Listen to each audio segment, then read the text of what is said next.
everybody, it's Eric Pappenfuss. It's Friday, so it must be a buy day. And today, Rebecca, we are going to talk about collecting historic cocktail books, mixology. It's a very hot topic for book collecting, and we had a couple really interesting books come into the store this past week that I bet everybody wants to see. Are you ready? Okay. Now, I'm not really sure why cocktail books are so hot currently in terms of collectability. But this is one that I had never seen before that just came in, and we actually managed to get 2 copies. So for a very rare book from the late 19th century, it's pretty impressive. This is a book called The Flowing Bowl. As you can see, it was published in New York in 1892 and was published by a gentleman by the name of William Schmidt, but he went by The Only William. And I guess he was the only William you needed to know. William Schmidt was a German immigrant, and at the time he was working in New York City, and I would say from that period, sort of post-Civil War until the dawn of the 20th century, he was the most famous bartender in America, and he was constantly being quoted in the New York papers. So this is the time of all the great newspaper wars, lots of exciting things going on, and if you needed a really interesting quote, or maybe you wanted a celebratory drink, to celebrate something going on in the news, you would go to William and he would give you that quote. And it's only appropriate that this particular copy of the book here happens to have a couple newspaper clippings sort of in the front. And they're a little sad because this talks about the end for William. William Schmidt, known to generations in New York as the Only William, an expert mixer of drinks, author of The Flowing Bowl, and authority on the subject of liquid refreshment, is dead. 2 months ago, he was compelled to give up his position, was taken to Ward's Island, where death came yesterday from senile dementia. And that was a sort of sad end to William in 1905, but at least his legacy lived on. In fact, all of his great customers at the bar gathered themselves and paid for a nice funeral send-off for William.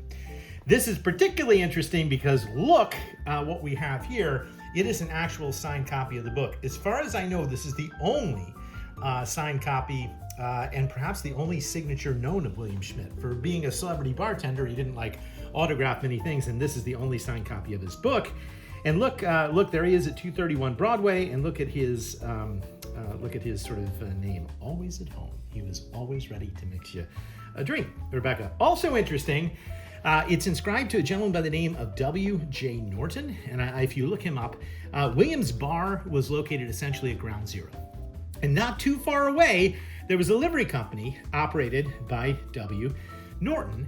And you can just see William Schmidt and Norton getting along great. Now, this is an era before automobiles, but you might still need to call the livery company to get a ride home, especially if you've had a few too many of William's special cocktails and mixed drinks. And maybe even William got a cut for everybody who sent home. And wait till we get to the drinks, because you'll see that they were some powerful things. So, a signed copy of an early mixology book is almost unheard of. Now, prior to this point in American history, there was one very famous guide to mixed drinks that was published during the American Civil War. But what makes the Flowing Bowl different is that this is filled with hundreds and hundreds of original creations, all created by William himself.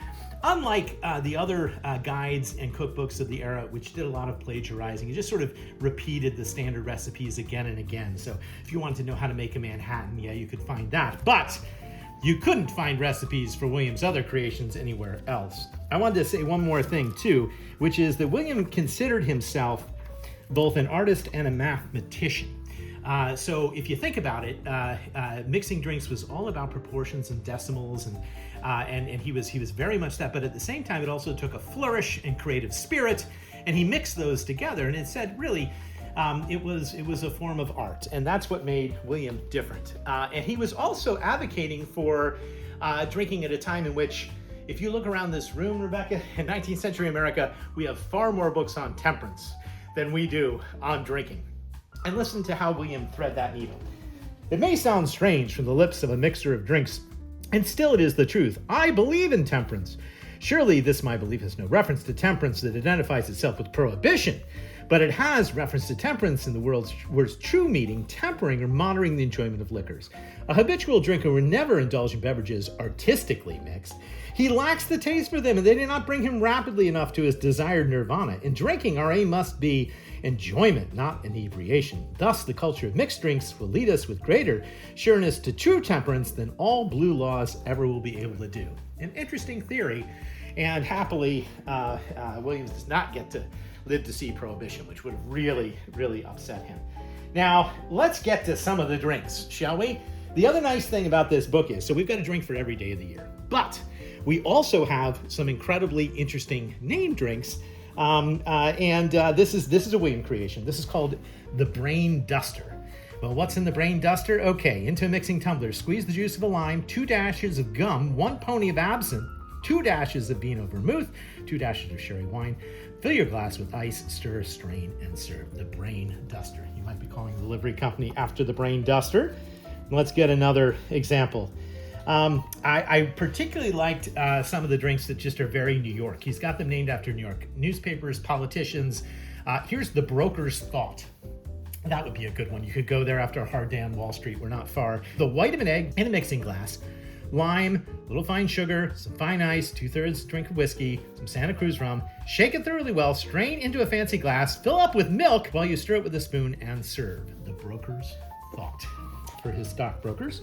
There are other evocative named drinks like William's Pride. This was his favorite, and this just shows you how exotic these recipes were. I have to say, the other bartender guides at the time were, just very straightforward, just simple things. Okay, William's Pride has, we got orange, we got lemon, we got sugar, we got egg, we got brandy, we got maraschino, we got caraca, we got anisette, we got parfait amour, pure cream. I mean, these are extraordinary concoctions, which he is doing behind the bar, and it's an artistic delight.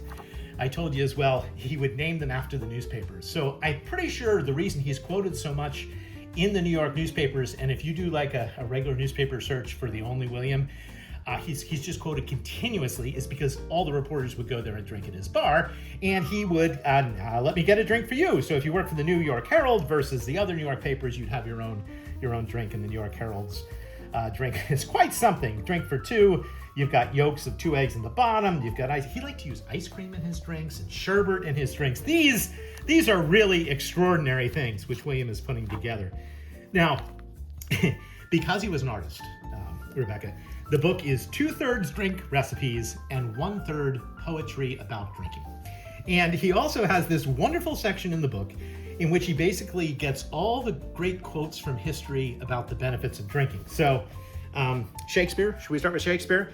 Come thou monarch of the vine, plumpy Bacchus with pink eyne. In thy vats our cares be drowned, with thy grapes our hairs be crowned. Cup us till the world go round, cup us till the world go round. He particularly liked Robert Burns.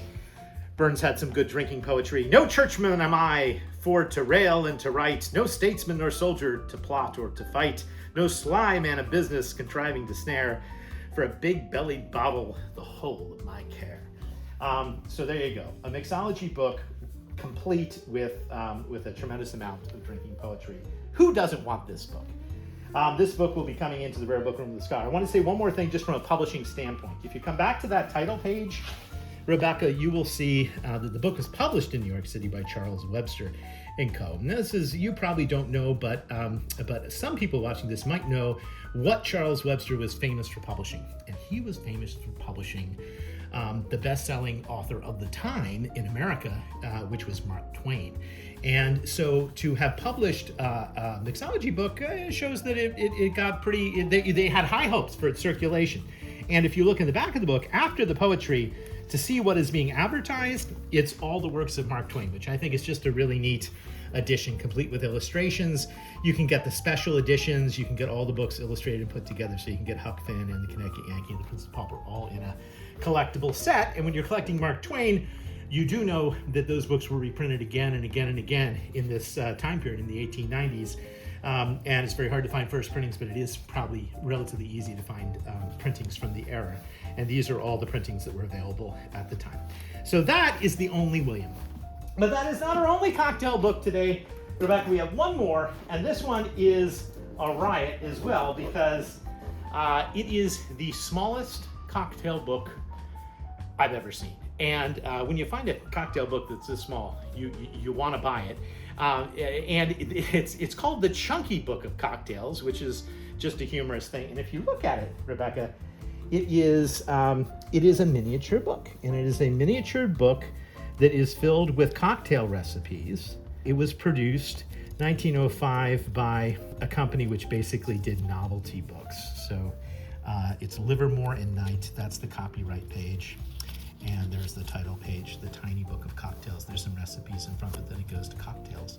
And they basically say about their own recipes, the tinkle of the ice, the delightful odor of the lemon peel, the fragrance and flavor of this ice-cold appetizer. What an apology it has to be for cold soup and an overdone entree.